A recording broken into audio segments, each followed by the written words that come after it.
All right, what's going on, everybody? Welcome to a very special live production of Hard Knocks Talks coming at you from Station 20 West in Saskatoon, Saskatchewan. With me today, I have Colleen Christopherson-Cote. Colleen, thank you for joining us today. How are you feeling? I'm great. Thanks for having me. You're very welcome. Is there anything that you'd like to say before we jump in today? No, I'd just like to say that it's lovely to be in Station 20 West. I'm actually the board chair here, and so having and hosting community meetings on this space is a really important part of the work that I do. I would like to pay my respects to the fact that we're here grounded on Treaty 6 territory and the traditional homeland of the Métis, and how important it is to pay our respects and to root our feet on this land and do the work collectively together. Awesome. Okay, let's go. This is Hard Knocks Talks. Okay, today's live production is brought to you in part by the School of Public Health at the University of Saskatchewan and Stronger Together Canada, peer-led support groups by Mums Stop the Harm. We're going to learn a little bit more about them in just a little bit. But for now, Colleen, I think one of the most interesting parts to me when we first started talking about bringing you on is when you started sharing some of your story with me. And it turns out that you grew up around narcotics enforcement here in Saskatchewan. Oh, in Ontario, but yeah. In Ontario, okay. Yeah. So what about that? And like when you moved into your own career, you really started to see some of the systemic challenges that people who use substances are facing. What was one of the first things that you saw that really inspired you to walk down the path you're currently on today? Sure. It's always the hard questions, right? Mm. So I think it's interesting, the work that we do, we always talk about lived experience, and people's lived experience and their pathway is very unique. My story is not one about active substance use in my own personal journey, but to see how substance use and particularly corrections and law enforcement played out over time. I grew up in a law enforcement family. It was great, like a lot of supports, a lot of amazing things. I grew up with privilege, and I saw that unpack through my father's career in an amazing journey. And then I thought, do I want to follow that? Because we're always a product of our environments, right? Do I want to follow into a law enforcement pathway? And I really didn't think I wanted to until grade 12 chemistry. And then I took a program that looked at forensics, and I kind of fell in love with the idea that forensic science is a puzzle pathway and a puzzle job. And so I fell into this pathway and started down a journey to be a forensic entomologist. And I did that work for a period of time. And while I was working in forensics and had an opportunity to work in crime scene investigation and a bunch of different law enforcement options, I was struck even then, although it's hindsight looking back on it now, I was struck even then around the patterns that I was seeing, the same types of families, the same type of circumstances. And when I came back from that journey and decided to sort of take an alternate route, I thought, I really want to start talking about the public policy pieces of it. And I fell into a conversation in my own brain that I'm not actually really good at frontline work. I shouldn't be doing this work. I thought I'd be a teacher. I'm not a good teacher. But what I'm really good at is looking at the public policy around education and thinking how to do that better. And so I was really focused on the idea that a lot of the outcomes that we're seeing play out in community and all of the work that frontline folks do in amazing capacities is driven by the fundamental breakdown of public policy. So would you say that you were seeing a lot of the same families, a lot of the same people? Was that through perhaps our service providers finding some sort of pattern in the way that they were behaving, and instead of assisting, they tried to punish? I think, in crime scene investigation, you're not seeing things in a good circumstances. You don't show up on someone's best day. No, on a family's best day at all. Mm-hmm. But what I was seeing in those circumstances was poverty. Particularly, I was in the United States, so there was racism that exists here as well. That's not shocking to anybody. And I would say also public policy that was designed to perpetuate and create those cycles for those demographics. Give us an example. See, the hardest questions ever, right? This ain't soft knocks talks. It's like bang, bang, bang. Give us an example. Let's go. Okay. Okay, so give us an example. I think when we talk about income, folks who are living in poverty, which is where the bulk of my work is now, are actually, we see those folks living in poverty, we see a disproportionate representation of certain people in, say, corrections. And I think Nicole talked about that too. So there's an over-representation of Indigenous people in Saskatchewan in corrections. What we don't talk about is the underrepresentation. So where are they underrepresented? So if you go back all the way through the public policy, they're actually underrepresented in the economy. And so they're actually purposely excluded from getting good paying jobs, going through levels of education to get access to those good paying jobs. And it's not that Indigenous folks are not capable of being doctors. They certainly are capable of being doctors. But the public policy and the capacities to get access to that level of training is set up purposefully to exclude them. Mm-hmm. And a friend of mine from Regina, what's Kelsey's last name? Kelsey Dumont. There we go. She's a pharmacist in Regina, and she talks about the perfect circle. Mm-hmm. When people are trying to get assistance, they want to get on social assistance, but they don't have a bank account. They can't get a bank account because they don't have ID. They can't have ID because they don't have an address, and they can't get an address because they can't get onto social services. Yes. And so when you look at the experiences that I had from crime scene investigation, most of that was death and destruction sort of things. Yeah. But many of those families were in those cycles. So unable to have proper identification, unable to get access to education. Many of the families had been excluded from education or expelled. Their children have been expelled or kicked out of school. And then when you don't have that education option, then you can't get access to good paying jobs. When you can't get good paying jobs, then you have to get income somewhere, because we think we talked about this at lunch when we were planning.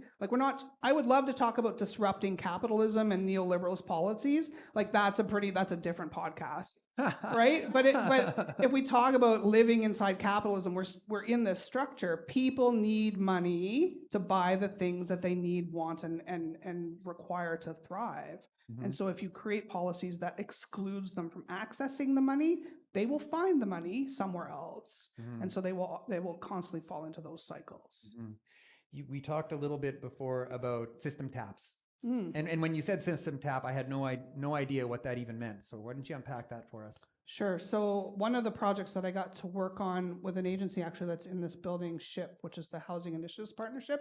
This is pre-COVID. We did a mapping project. So I talked to folks across the continuum of housing. Nicole talked a lot about housing. I might actually default to talk about housing as well, because it's a bit of a hot topic right now. But when we talked about housing, we can look out, and many of the providers are here. I see all the colleagues who are doing frontline work. You're all doing amazing work with the resources and capacities that you are given to you. But when we look around, people just keep coming. And my question was, where are they coming from? And that question was answered with what I coined kind of as a systems tap. There is somewhere out there that people are flowing into the systems. Who are the culprits of those systems? And who is generating cycles of homelessness and poverty through what I would say is inappropriate public policy? And I think, do you want me to talk about the bathtub? Talk about bathtub. I have this analogy. I talk about things that I think we can all visualize, because public policy is a nebulous thing, and people are like, oh, please stop talking about public policy. I can't get my head around it. But we can all get our head around what a bathtub looks like, I think, for the most part. So you imagine you have this bathtub, the plug is in, the tap is running, and you go off and you make a coffee and you come back and the tub is overflowing. And you stand and you look at it for a moment and you think, so there's a bunch of different options I have here. I could pull the plug, then the water would just go and I wouldn't have a bath, so that's not a really good option. I could think, I bet you I have a container. I could run around my house and get all the containers I have, scoop the water out, and then suddenly my house is filled with containers of water. I would argue that's the siloing of community response. The container of water is a great container of water until that container requires resources for fixing, until it starts to like evaporate, all that kind of stuff happens. So that mall can, or overflow itself, yeah, or get knocked over. There's a bunch of different things that could happen to that container. But even then, you have a whole house full of containers, community full of containers, and you go back to the bathtub and that thing is still flowing over onto the floor. And no one has stopped to say, like, wait a second, the water's coming from the tap. And so what happens if you slow the tap down? Who is the tap? So in our worlds, the tap is government systems, community systems. And so, and community is equally at fault for this. We do this to ourselves as well. I'll bump someone to E-Fry will be like, oh, not my client, they bump it to PHR. We do that ourselves because we're in a system of necessity, right? But if we start thinking about who are the government systems, corrections, we heard about it today. What is the system of necessity? Oh, I don't know. Did I say that out loud? Yeah. I don't know. I don't know the context that I said it. This is the problem with my brain. Okay, let me get back to it. Maybe I'll unpack it when I say. Okay.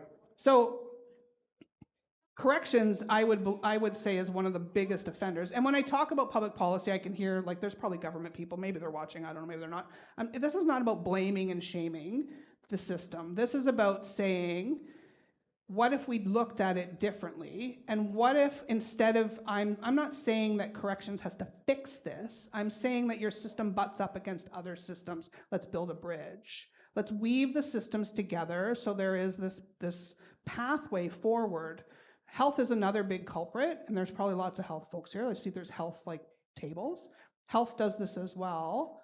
I would argue education system does it as well. We can talk about that at length if we want. And I would argue Ministry of Social Services, like all the ministries, all the government agencies do this.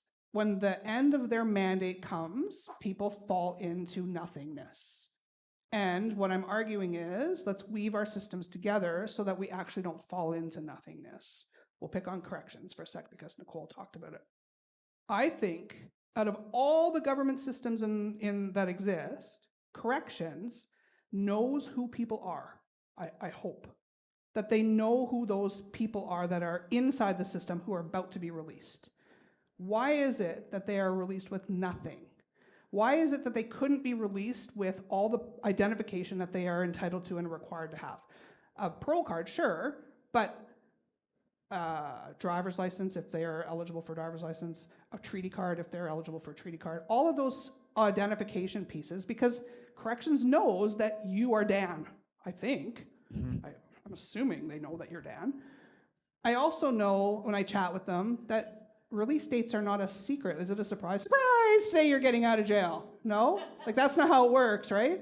So if you know when the release date is coming, why is there not a planning and a bridging piece? I would argue that includes a guaranteed basic income, because I've also had conversations with corrections folks that says, can we all agree that people who are inside the correction systems are not working?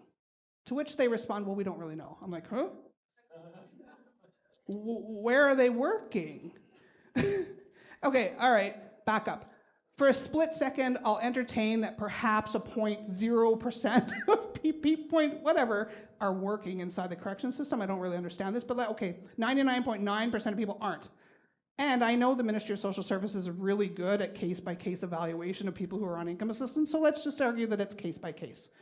So let's say everyone now that's leaving corrections gets all the ID they're entitled to and that should have, and a guaranteed basic income, I would argue, for a year. That's a bit much, so 6 months, even 6 months. Can you imagine you get guaranteed basic income, you get all your identification, and you get a housing and mental health and substance use worker around you as a team, and you start building those relationships with that team before release date? What would recidivism look like? What would Pine Grove look like? What would all of those places look like? The issue, and this is going to be probably, hopefully the news picks up this soundbite, the issue is that our public policy is built on a values-based system. And people believe that some are deserving and some are not.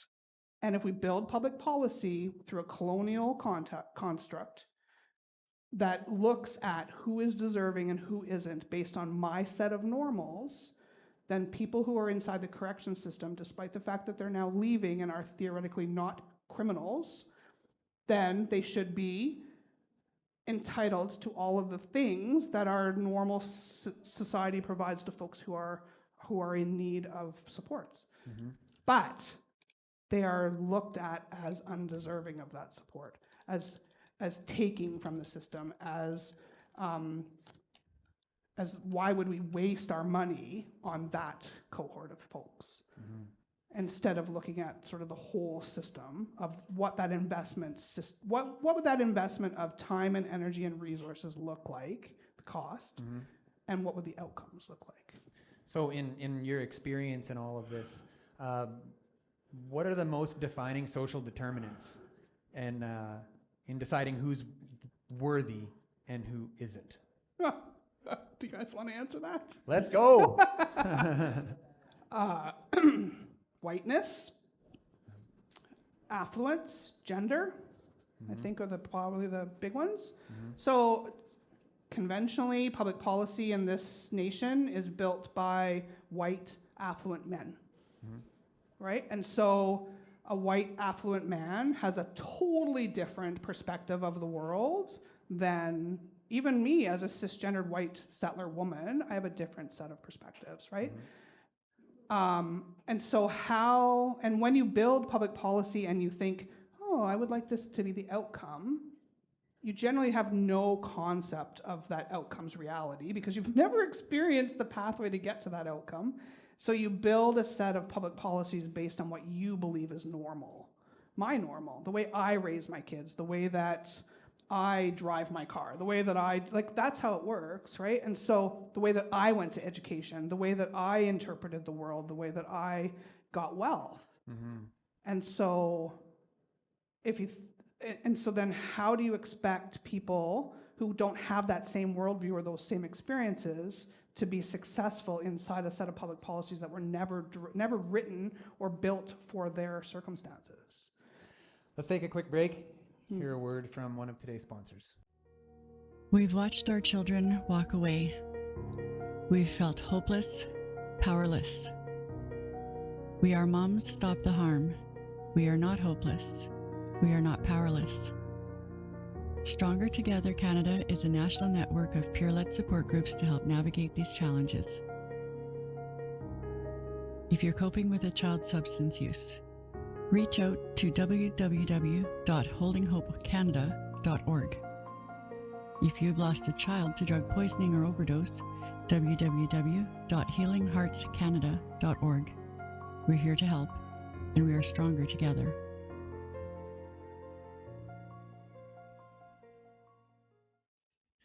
Okay, Stronger Together Canada does have local groups here in Saskatoon. The local Holding Hope chapter you can email them at holdinghopesaskatoon@gmail.com. If you want to get in touch with the Healing Hearts Saskatoon group, you can also contact holdinghopesaskatoon@gmail.com and they will direct you. Okay, so you were talking a little bit earlier about how, the programs that are currently available aren't necessarily bad programs. You said we need to build bridges between them. Now, with your experience in forming complex relationships between organizations in this community, what have you seen to be the most effective strategy in beginning to foster those relationships? It's always the hard I'll question. put you on full screen right now. There. Full screen and hard questions. Oh, geez. Okay, so before we left for break, I was talking about colonial construct and that public policy is built with that colonial ideology. Yes. I believe, and I don't know who it was I was talking to earlier today, that the concept of resource scarcity is actually a colonial construct. That I actually don't think that resource scarcity is a thing. I think it's a construct that the government has placed so that we fight amongst ourselves for money. And we lose track of the fact that that is a distraction from the actual work. And if we contemplated a collective impact model and stood strongly together and said, we don't believe resource scarcity is a thing anymore, I'm not sure what the government would do. I think because then we would build our resources together. We would pool our resources around collective action. We would decide that my mandate and EFRI's mandate and Prairie Harm's mandates are woven together. We don't need to do each other's work. We need to know each other's work. And we need to move folks through those systems in a more holistic and appropriate real-time way. And we need to stop fighting each other. If you get a $20,000 or $100 million grant, we should celebrate and say, what can we do to leverage more resources with those dollars? What can we do to offset the other costs that aren't covered inside that funding model? And so resource scarcity for me, and it's hard to say that that there are unlimited resources, because I know there aren't. But it's a construct. Money is a construct. We can, this is when I start talking about public policy in a nebulous way, and you're like, stop talking. But the idea is like, we can generate resources, we can generate money, we can do all of those things as a collective. And so what does that look like? And, you know, I've noticed that myself.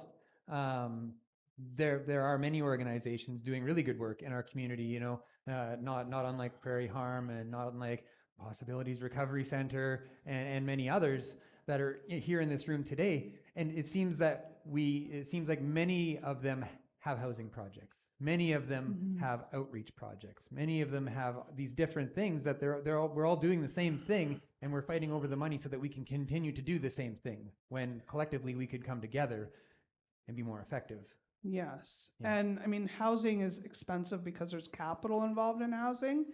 But I don't think it's insurmountable. We could totally, and I think multiple people have mentioned today, the problem with Saskatoon or the problem with this province is that we don't actually have a fully, this is going to be like a jargony thing, I'm sorry, but a fully operationalized housing continuum.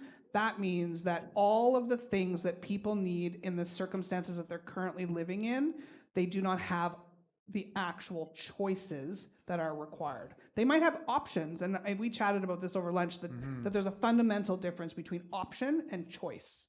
And the more affluent, the richer you are, the more privileged you are, the more choices, active choices you have in your life. And when you look back at the way the public policy interacts with that, people will say, well, you're making good choices, and someone else is making bad choices, but because the buffet of choices is different. And so I have unlimited options to make choices. So of course I'm going to make what is perceived to be a good choice. But if you're given a set of options that none of them are good, then you might not make a choice, which you'll be blamed and shamed for. Or you might make a choice, but from a set of normals, from that set of colonial policy normals, it's deemed a bad choice. And so what we need to do is build a system where all of the choices are available to people when they need it, how they want to choose, and that there's active consent in that choosing. So talk to me a little bit about that. You're well versed in the housing challenges in our community by the sounds of things. What is the correlation that you're seeing between, say, like, not only our overdose crisis, but our substance use challenges? How are those playing together? Sure. So full caveat, I am not an overdose or substance use sector expert by any stretch of the imagination. All those folks are here. What I am good at is bird's eye viewing the way public policy and programmatic response plays out. And so when you are faced with complete income insecurity and consistent survival mode, you absolutely cannot function under the set of normal public policies that the government expects that you should function under. And so people who are rough sleeping, people who are very precariously housed in what I would say is a housing crisis in Saskatoon, or we're on the doorsteps of one. Maybe we're neck deep in it, hard to say. Those folks, why wouldn't you seek out mechanisms to soften that survival mode? And that's what we're seeing play out, is that folks are so deeply entrenched in survival mode, they have no access to safe, affordable housing, stable, adequate, appropriate housing. Like none of those words are what people have access to. I forgot to ask if anyone had any questions after the last ad there. Is there anybody that has any comments, questions, anything that they'd like to add? Hi, Colleen. Hey, hey! Did you just sneak in the back, Lynn? I did. How are you? Good. I'm Muskegee, and my government name is Lynn Thompson. I've lived in Saskatoon probably for the last 25 years and worked with Colleen. Yeah. And I've been here now a month and seen what's happening, and it's worse. I also want to ask all of you, because this is you get funding from Health Canada. Why are we going to Health Canada when we have our Indigenous health? Why are we always following under your umbrella the way you guys operate? When can we govern our own research, our own work, our own housing, our own prairie harm reduction? Prairie harm reduction, most of the people there are First Nations, and it's prairie harm reduction. It has nothing to do with First Nations people. We've differed from that. I also work in the downtown east side, Vancouver, and I have for the last 5 years. Their death rate is 5 to 12 a day in overdoses. And I'm seeing quite a bit here, and it's concerning. Where are our walkers? Where are the people that walk and eat with me? It doesn't work. We don't work under fluorescent lights, concrete and steel. That's not us as First Nations people. I think once we recognize that, things will change. And I hope I just can bring enlightenment, because it's a little disheartening to come back here and see that it's gotten worse. Sorry, but No, it's good. yeah. Hi, make which. Hi. Thank you. Thanks. Anything to say about that? Well, I mean, funding models are also very complicated, and I agree, Lynn, there are things where jurisdictional issues are a colonial construct as well. And so we need to try to figure out how to unpack those jurisdictional issues in a better way. 100% agree. It's lovely to see you again. Okay, we're going to take another quick break here. Hear from the School of Public Health at the University of Saskatchewan. The School of Public Health at the University of Saskatchewan is now offering a graduate certificate in substance use health and well-being. This is a one-year program that is open to professionals who wish to deepen their overall understanding of substance use. You do not need a prior degree for admittance. On completion of this program, you will take away a developed health intervention to reduce the harms of substance use as they relate to your vocation. To learn more about this program and the application process, go to the link in the show notes. So, we're in the midst of many service providers today. Social workers, outreach workers, there's even some politicians in the crowd. Uh-oh. Yeah, it's true, it's true. Everybody's welcome.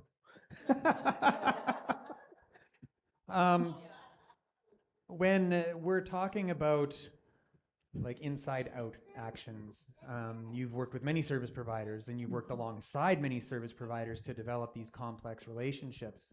What are some of the things that you might offer as perhaps tips as to how they can better navigate the systems, how they can better build their own bridges? I think I was recently just part of a conversation with some College of Med students, and a young emerging doctor asked me the same thing. I think what we fall into a trap of is trying to be everything to everyone inside our system, and it's not the responsibility of, so let's pick on health, because I haven't picked on them yet, and it'll be shocking. My health friends will be like, you didn't even talk about health. Okay, I'm going to talk about health. So I don't think health should be a housing provider. I don't think any of us think health should be housing people, but health is housing people. And they're responding to what I would say is internally smart, because they have recognized, for example, we shouldn't medically discharge people back to violence. So if they come in to emerge and they're from a violent situation, we shouldn't be sending them back into that space. That makes sense. But then where do they end up? And how do they stay inside that? They get stuck inside that system for a bit, right? And it's not health's, it's not their fault, but there's nowhere else for them to go. But I said to the young doctor, imagine if you knew who the housing providers were. If the housing providers were organized enough to say, here's the point of contact for your service agencies. You need to phone Nicole. I'll put her on the spot. She's now the coordinator. This is going to be all the thing now. Everyone's going to call you. But this Isn't that what we want? This is the point of contact, right? This is where, as an emergency doctor, because it's not your job to house people. It's your job to do no harm.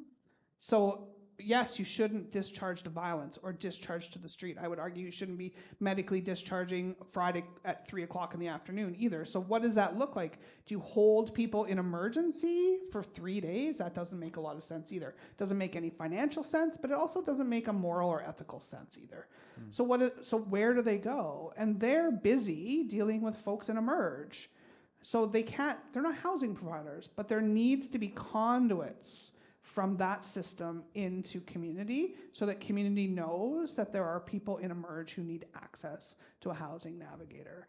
And it needs to be in real time, not a card that says, here, go phone. Here's a pamphlet. Yeah, here, go phone Nicole, or like they put you in a cab and send you off to one of the community providers and like, surprise, now you have like 4 people that have been medically discharged on Friday at 3 o'clock. What's wrong That's with not being gonna work. medically discharged on Friday at 3 o'clock? Well, because most of the programs and services are not providing services and supports over the weekend. There's a few, but most of them are not. And so if you medically discharge to nothing on a Friday at 3 o'clock, then that person doesn't really get access to community-based services until Monday at 8 or 9.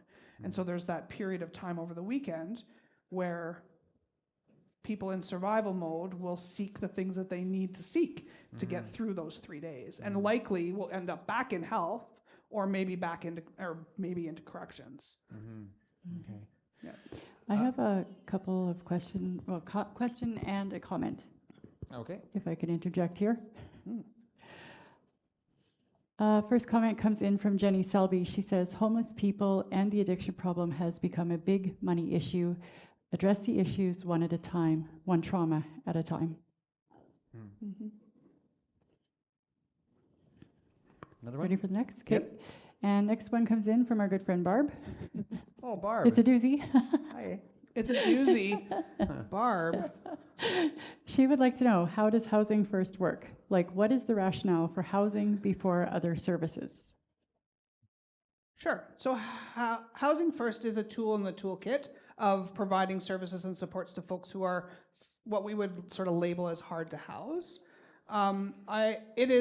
When I said operationalization of the housing continuum, it is one of those tools. I don't believe that it is the end-all and be-all, the only way that we would work and the only option that you would provide to folks.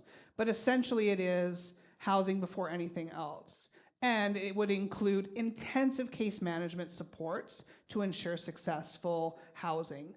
When I talk to other housing providers who are providing supports and services for what again is called the hardest to house, those folks are not necessarily in a situation where they need to live in a 2-bedroom apartment with a fully functioning kitchen and all the things. Again, back to the concept of me and my normal, that's what I see as a house. They will need intensive case supports, but they may not need a large space. Maybe they need a small space, a tiny home, or maybe they need a space that just doesn't have a kitchen, but has a common space in the program and service where the community that they're living with, they're building meals together and the kitchen is a common kitchen. Maybe they can live in a space where they have all those services, but we need to make sure that whatever the folks that are being housed need and can actually be successful they're getting the access to those things. And then intensive case management supports and wraparound services for all the other things that are required are then attached to that. So mental health workers, substance use, food security, transit, childcare, whatever it is that folks are going to need to be successful in that space. Housing First says, first house them, then provide all those services and supports. Some folks, that model itself doesn't work well for some folks. So there needs to be another alternative model for the people that Housing First wouldn't work for. But it is, I mean, it's under the concept that housing is a basic human right. So if we give people what they need and it's a basic human right and they're getting access to safe, secure, adequate, appropriate, affordable housing, then in theory, the rest of the pieces can fall into place. Awesome. I have one more question. Comes in from our friend Chris at Ashes to Awesome podcast. He says, Colleen, all of what you have said seems to me to be inarguable truth.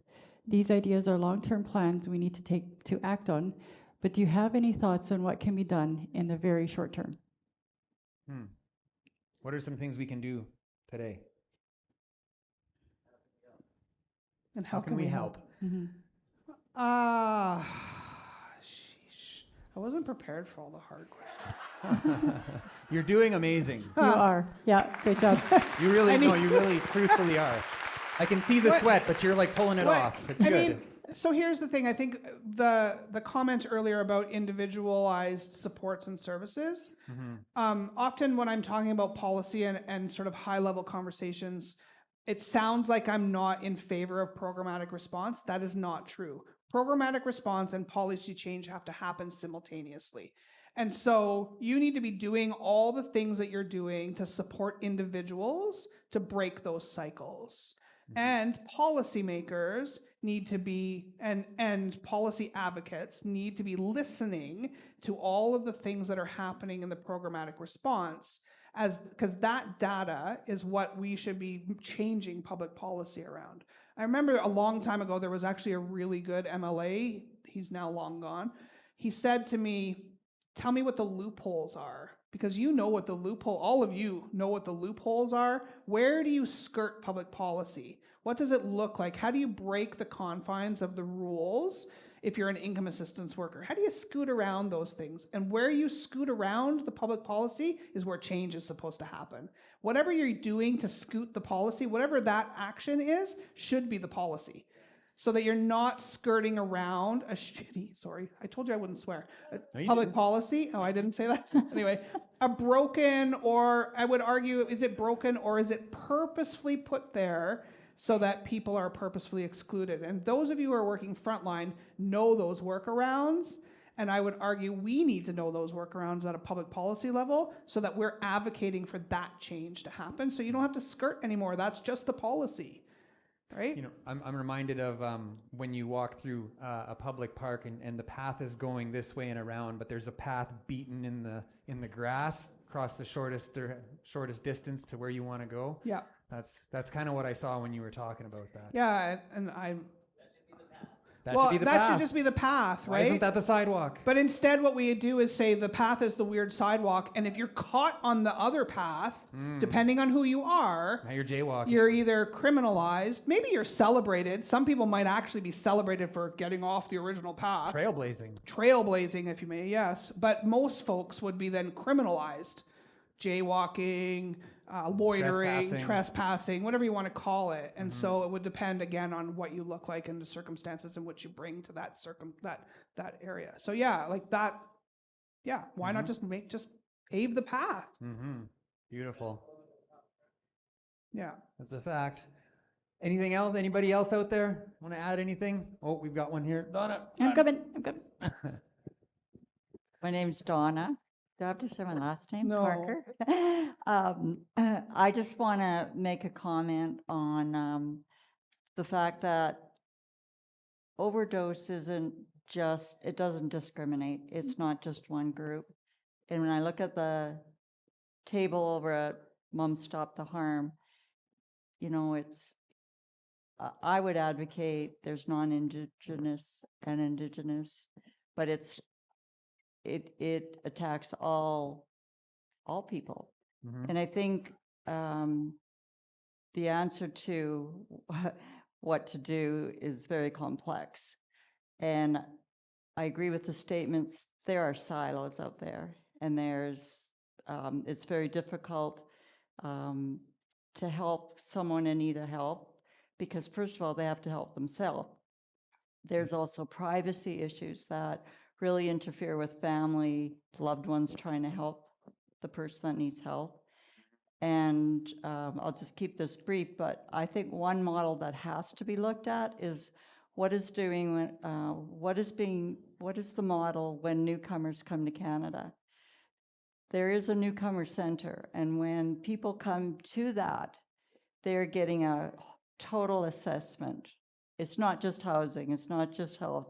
They're looking at finances, education, family needs, et cetera, and we just don't have that here for others because it's as if we're supposed to know where to go and people don't know about all the programs and places to go. Thank you. Anything to add to that? I think when I'm talking about public policy and substance use, I'm really interested in like lifting it way really high level to talk about like why are we seeing large concentrations of substance use in Saskatoon?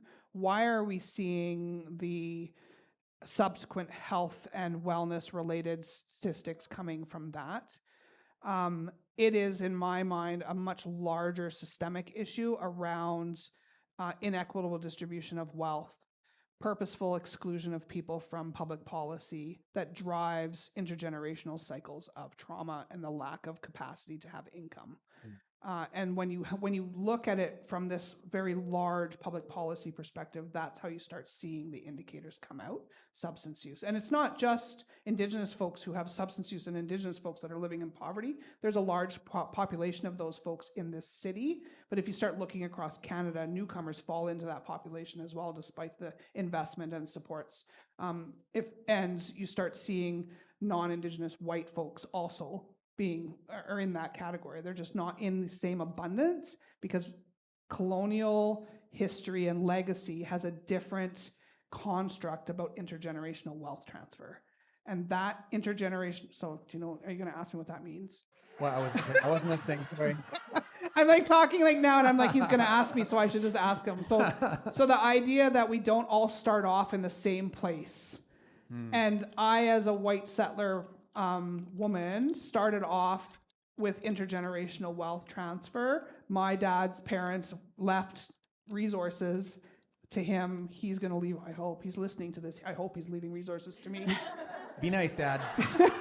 Right? And you can track that intergenerational wealth transfer through the lineage of my settler heritage. If you do that with an Indigenous family, it looks a lot different. In fact, it does. In many Indigenous families, it doesn't exist. And in fact, intergenerational wealth transfer was criminalized, and wealth from Indigenous families was taken by the government. It was illegal to pass the wealth down. And that was purposeful because you're trying to sever the capacity of people to have wealth to do the next things, the next generation of things. And when you have purposeful exclusion from the economy and purposeful exclusion from wealth transfer, you generate cycles of poverty. And when you generate cycles of poverty, then you get, as colonial policymakers, to enact policy that says you're not working hard enough, we're going to apprehend your kids. Where you're not doing this good enough, we're going to do X, Y, and Z. And so you start seeing those cycles come through. And that has been the legacy of 150 or more years of colonial politics on generations of people in this community. I think. Sorry, but before we move on, I have a 3-part comment and question that has come in. 3 parts, Colleen. 3 parts. I hope there's an interpretive dance in one of them. Is it okay to send it? Yeah. Yeah. All Okay. good. Okay, so part 1 of 3, and it's from Joe, and I hope it's pronounced Chow. I don't know if Colleen agrees, but I think a lot of the poverty in the core neighborhoods in Saskatoon is due to white flight in the latter 20th century that took away economic opportunity. And part 2 of that is I think there has been a recent shift in attitude to finally start infilling and redeveloping the downtown and the core, but this brings gentrification, and we can see some of this in Riversdale. Part 3 is how do we make sure we are including the locals in the economic benefits that infill and redevelopment brings without pushing them out? Very great question. So I was going to answer his first part, assuming with gentrification, like, yes, that is a real thing and it's happening. I'm just going to scooch right up to the last part of it around like, what are we going to do? And so I don't know, recently, so I work as the coordinator for the Saskatoon Poverty Reduction Partnership, and we've been actively engaged in some City of Saskatoon work around the downtown entertainment district. So you probably all know about that. Maybe you don't. Maybe the viewers or people on YouTube don't know, but this is the concept that the city or people within the city want to build a large arena / convention / entertainment district in the downtown as a revitalization program. With no parking. Oh yeah. Well, I mean, are we in that mode? We could.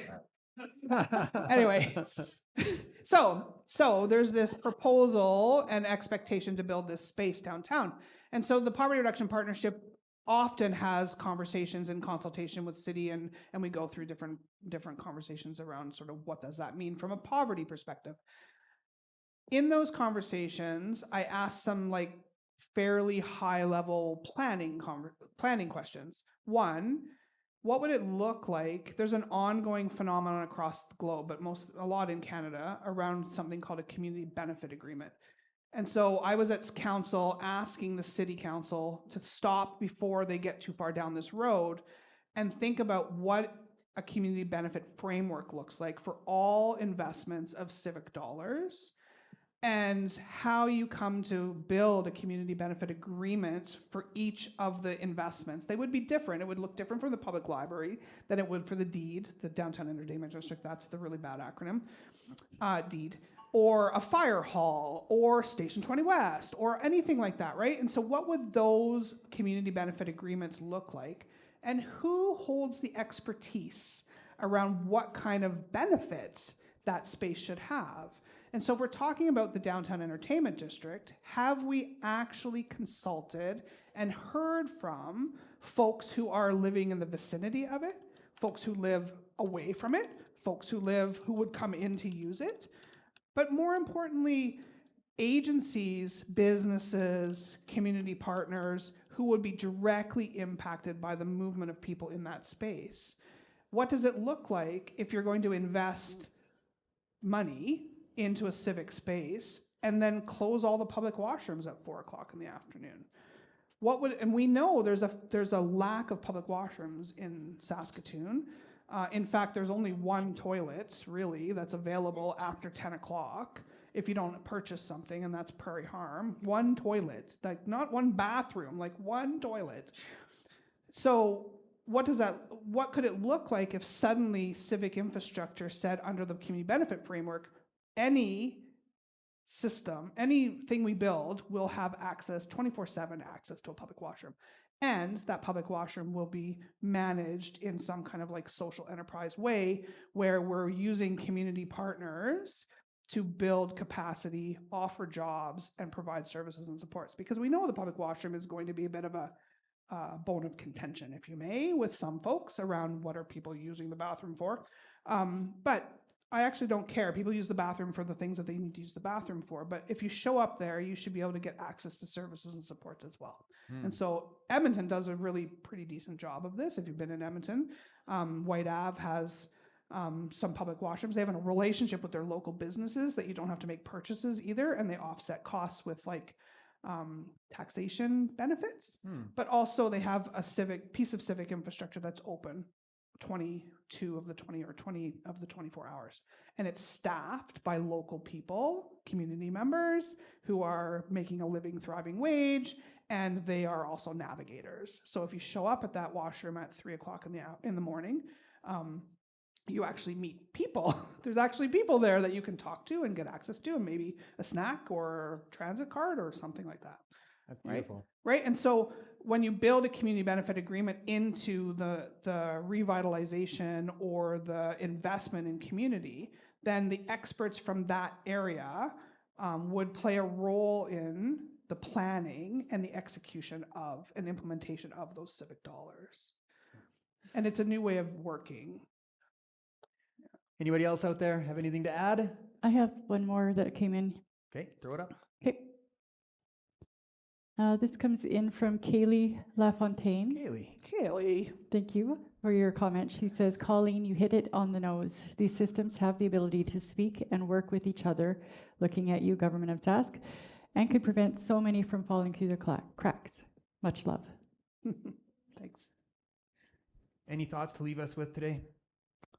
I mean, someone said that systems work is really hard. It is really hard, but there are folks like me and others who are working at this level. And I know, like, frontline work is, I've watched it unfold. It's exhausting. You're all doing this, like, heads down in the mud work with tremendous capacities. We need to build a relationship between frontline agencies to agency, but also agency to policymakers, so that that data that you're all producing is actually flowing up and that policy change and advocacy is happening. We are coming into an election cycle. I know you're all excited as me, but we are coming into an election cycle. There will be a federal, provincial, and municipal election coming up in 2024. And so what are we doing to ready ourselves to make sure that some of these things, these policy issues, become actual there's political movement on it? Yeah. Can I? Hang on. Donna. Oh, You got to make it on the record. Are there any political action committees working on eliminating the Highway of Tears? What's the Highway of Tears? What is the Highway of Tears? Does anyone here know? yeah. Raise your hand Yeah. if you know what that is, and should I tell everyone? Yeah, you should tell people online too. Yeah, absolutely. The Highway of Tears is the Highway 16 running here west all the way through BC and to the west coast. And on this highway, we've had countless murders and rapes of Indigenous women. Well, we call it the Highway of Tears, Great. and it's ongoing, and it needs to be stopped. I suspect there are lots of folks connected to it. It's not connected to my work. It's a sister kind of idea, but I just wondered if you were involved. I am not. Okay, thank you. Thanks so much. Okay, that's it. We're gonna done? put you out of the hot seat. Thanks so much, everyone. Let's give her a hand. She survived it. I should get a t-shirt. You survived Hard Knock Talks. If you're watching on YouTube right now and you haven't subscribed yet, please hit that subscribe button. Turn on notifications. We go live every Friday morning, every Sunday evening with episodes not unlike this and stories of lived experience. So check us out. Until then, take care, everyone. Say, this is Hard Knocks Talks.